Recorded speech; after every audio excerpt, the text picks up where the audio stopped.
участници в четвъртата национална конференция с международно участие.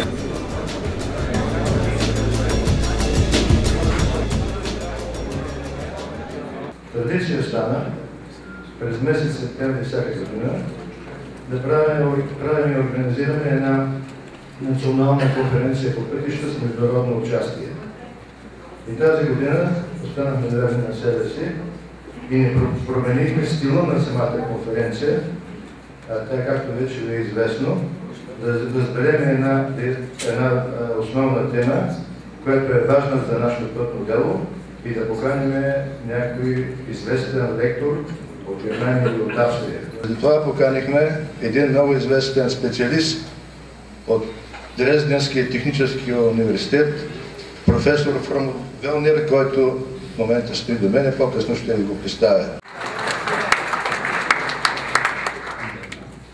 Искам да кажа, преди да поднеса официалните поздравителни адреси от името на правителството, че шансът, който ни е даден в настоящото време и ние се мъчиме да използваме безкрайно оптимално, е пътищата и пътната инфраструктура в България да променят коренно своя облик.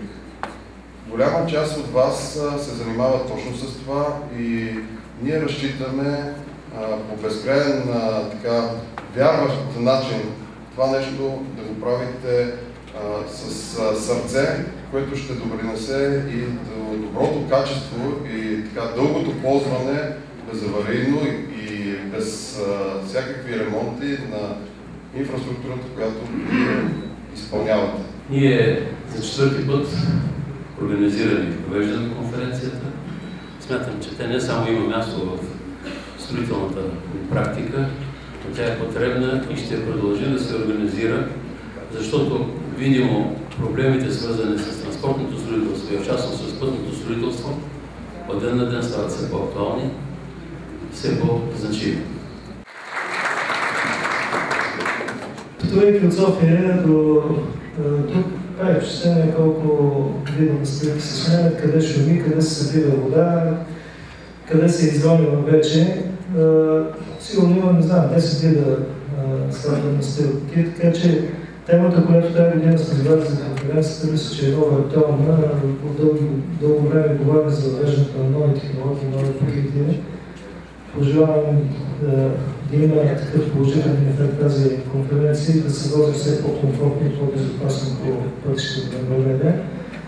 Искам да поздравя инженер Лазаров за избирането на управител, за председател на управителния съвет на АПИ и действително най-после да има колега, който да управлява тази агенция. Пожелавам успех и да добра на всички вас, приятно да покажем да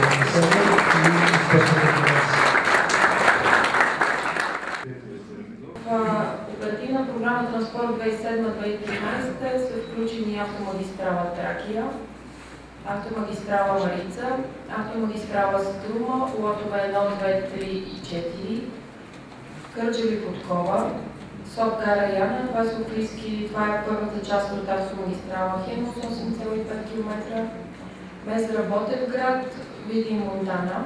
Това са основните проекти, които са заложени по програмата на обща стойност 2 милиарда и 40 милиона лева с лот 3 на магистрала Струма, който през този програмен период основно ще се подготви за да стартира неговата реализация 2014 година.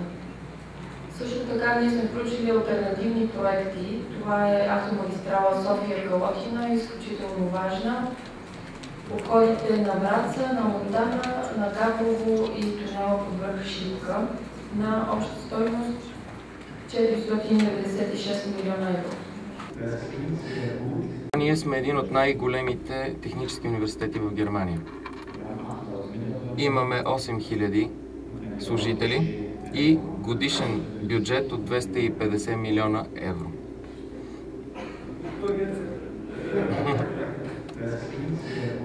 Това звучи много добре, но не е достатъчно. Красивата стара сграда, Байербау, това е центъра на нашия факултет. В предната част виждате моята стая, в която с удоволствие и много дълго работя. Какво прави човек в университета в Германия? Имаме една част наука, една голяма част една част е преподаване, втората част наука и трета част имаме за изпитване лаборатория. Както знаем, немската наука е водеща в тази област и във всички години в нашето развитие ние сме ползвали и максимално сме се доближавали до тях и до техните изисквания, сме ползвали техният опит. И сега ние видяхме една лекция, която е много задълбочена, изключително интересна и аз специално съм много положително изненадан от конкретните неща, които каза колегата. Инженер Колелиев, какво дава на строителния бранш тази конференция?